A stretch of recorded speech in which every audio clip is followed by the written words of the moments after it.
सहारनपुर की थाना बेहट पुलिस द्वारा मुठभेड़ के बाद एक शातिर पशु चोर गोकश अभियुक्त अब्दुल सत्तार उर्फ काना पुत्र जिंदा हसन को गोली लगने के बाद घायल अवस्था में गिरफ्तार किया गया है, जिसके कब्जे से एक तमंचा, एक खोख, 2 जिंदा कारतूस, एक मोटरसाइकिल बिना नंबर प्लेट की बरामद की है।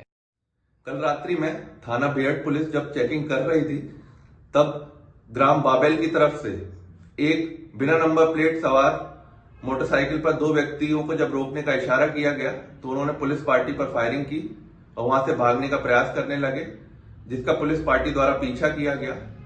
आत्मरक्षार्थ जवाबी फायरिंग में एक बदमाश के पैर में गोली लगी है तथा इसका दूसरा साथी जो है वहां से भागने में सफल रहा। जो घायल बदमाश है उसे पुलिस पार्टी द्वारा गिरफ्तार किया गया है, जिसके कब्जे से एक 315 बोर का अवैध तमंचा व जिंदा और खोखा कारतूस मिले हैं। घायल बदमाश की पहचान अब्दुल सत्तार उर्फ काना निवासी लखनौती थाना गंगो, जो जिसका हाल पता अभी कस्बा बेहट में कुछ समय से इसके रूप में हुई है। ये जो अभियुक्त है इस पे हरियाणा राज्य एवं सहारनपुर जनपद के 1.5 दर्जन से ऊपर मुकदमे पंजीकृत हैं और ये फिलहाल में थाना इंद्री जनपद करनाल के हत्या के प्रयास के अभियोग में एक वांछित अभियुक्त है। इससे पूछताछ की जा रही थी और इसे प्रारंभिक उपचार के लिए जो है जिला अस्पताल भी भर्ती कराया गया है।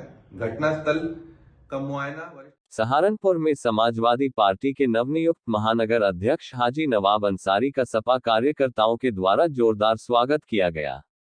पार्टी के कार्यालय पर आयोजित कार्यक्रम में नवनियुक्त महानगर अध्यक्ष हाजी नवाब अंसारी ने पदाधिकारियों व कार्यकर्ताओं का आभार व्यक्त करते कहा कि सपा विधायक आशु मलिक के प्रयासों से मुझे सपा के राष्ट्रीय अध्यक्ष अखिलेश यादव के द्वारा महानगर अध्यक्ष की बड़ी जिम्मेदारी मुझे सौंपी है। उस जिम्मेदारी का ईमानदारी के साथ निर्वहन कर पार्टी को मजबूत करने का काम करूंगा।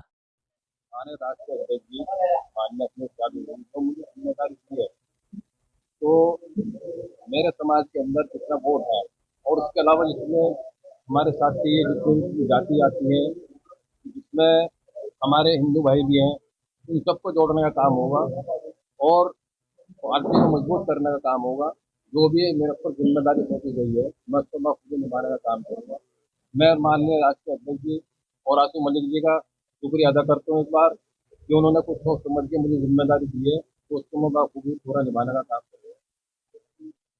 सहारनपुर के गुरुद्वारा रोड स्थित गुरुद्वारा श्री सिंह सभा में नारायण सेवा संस्थान, उदयपुर राजस्थान व nature global treasure society Saharanpur के संयुक्त तत्वावधान में दिव्यांग व्यक्तियों की संवेदी क्षमताओं को बढ़ाने के लिए एक अनूठा कार्यक्रम दिव्यांग संवेदना शिविर का आयोजन किया गया। इस कार्यक्रम के मुख्य अतिथि वरिष्ठ भाजपा नेता मानवेंद्र सिंह पुंडीर, राज्य मंत्री जसवंत सैनी के भाई कृष्ण चंद सैनी, महापौर डॉक्टर अजय सिंह, पूर्व महापौर संजीव वालिया, बालाजी धाम मंदिर के अतुल जोशी जी महाराज, पंडित अभिषेक कृष्णात्रे, आचार्य वासुदेव वशिष्ठ ने पहुंचकर कार्यक्रम संयोजक सरदार गुरप्रीत सिंह बग्गा और सरदार मनदीप सिंह को शुभकामनाएं दी। हमारी जो एनजीओ है मानव सेवा संस्थान और नेचर ग्लोबल ट्रेजर सोसाइटी की तरफ से हम लोगों ने एक कैंप लगाया और मैं समझता हूँ कि ये ऐतिहासिक कैंप है जो दिव्यांगों के लिए है। पिछले 4 साल से हम एक एम्बुलेंस भी चला रहे हैं जिसमें लगभग 1-1.25 लाख लोगों को अभी तक हम लोग जो है दवाइयाँ और टेस्टों को जो है मुफ्त हमने किया है। हमारा मकसद जो है मेडिकल फैसिलिटीज़ को वहाँ तक पहुँचाना है जहाँ तक मेडिकल फैसिलिटीज़ नहीं पहुँच पाती और इसके अलावा जो ज़रूरतमंद लोग हैं उनको इनका लाभ मिल सके। इसी के लिए आज हम लोगों ने दिव्यांगों के लिए भी जो है कैंप लगाया है। पहले भी हमने कैंप लगाया था जिसमें हमने मेजरमेंट लिया था। उसमें 16 जो लोग ऐसे थे जिनके किसी के हाथ बनना था, किसी का पैर बनना था और किसी के और बैसाखियों का मसला था या किसी का जो है ट्राईसाइकिल हो गई, व्हीलचेयर हो गई, इन लोग ये सब।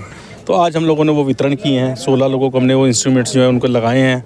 इसके अलावा जो है भाजपा सांसद प्रदीप चौधरी ने बजट 2024 को जनकल्याणकारी और जनहितकारी बताया है। इसी के साथ बजट के लिए वित्त मंत्री निर्मला सीतारमण को बधाई भी दी। सांसद प्रदीप चौधरी आज अपने आवास पर प्रेस वार्ता को संबोधित कर रहे थे। उन्होंने कहा कि अंतरिम बजट में बहुत सारी बातों का ध्यान रखा गया है। पूर्ण बजट जब आएगा उन सभी विषयों को और अच्छे तरह से देखकर उसमें काम करने का कार्य किया जाएगा। उन्होंने कहा कि सरकार ने किसी भी मुद्दे को, किसी भी सेक्टर को नहीं छोड़ा है, हर सेक्टर में काम करने वाले लोगों का ध्यान रखा है। इस बजट को लेकर के पूरे देश के अंदर एक बेहतर वातावरण बना और देश के भले के लिए काम हो सके, देश विकसित भारत के रूप में उभर करके आगे आ सके, सभी प्रकार के सेक्टर में सरकार ने काम करने का जो मकसद लेकर के सरकार चल रही है और उसको तेजी से आगे बढ़ाने का काम किया जा रहा है, उसी के निमित्त आज मैं आप लोगों से बात कर रहा हूँ। देश की सरकार ने सभी सेक्टरों में काम किया है, चाहे वो रेल सेक्टर हो, चाहे वो सड़कों के निर्माण के लेकर के बात हो, चाहे वो इंफ्रास्ट्रक्चर के सिस्टम को ठीक करने की बात हो, चाहे वो देश की आर्थिक स्थिति को ठीक करने की बात हो, चाहे वो महिलाओं के सम्मान की बात हो, किसानों के स्थान की बात हो, नौजवानों की मुस्कान की बात हो, गरीबों के कल्याण की बात हो, हर वर्ग को ध्यान में रखते हुए सरकार ने बजट को प्रस्तुत करने का काम किया है। और महत्वपूर्ण बिंदु इसमें ये रहे हैं कि किसी भी प्रकार का टैक्स सरकार के द्वारा नहीं लगाया गया और इसमें मुख्य से बात ये भी देखने को मिली है कि आयुष्मान भारत योजना के अंतर्गत बहुत बड़े स्तर पर लोगों को लाभ दिया गया है और उस लाभ का बहुत बड़े स्तर पर लोगों ने लाभ भी उठाने का काम किया है, जो लोग इसमें चिन्हित करने का काम हुआ था। और आगे आने वाले समय में जो आशाएं और आंगनबाड़ी जो महिलाएं निचले स्तर पर काम करती हैं, उनको हर प्रकार का जोखिम देखने को मिलता रहा है। कोरोना काल के समय में बहुत बड़ा संकट इस देश के अंदर देखने को मिला, लेकिन बहुत बड़ी भूमिका महिला जो हमारी आशाएं काम करती हैं, आंगनबाड़ी की कार्यकर्तियां सहायिका काम करती हैं, उनको लेकर के सरकार ने ऐतिहासिक निर्णय लिया है। उनको आयुष्मान भारत योजना से लाभान्वित कर उनको उनके कार्ड बना करके उनको उसका लाभ देने का काम किया है।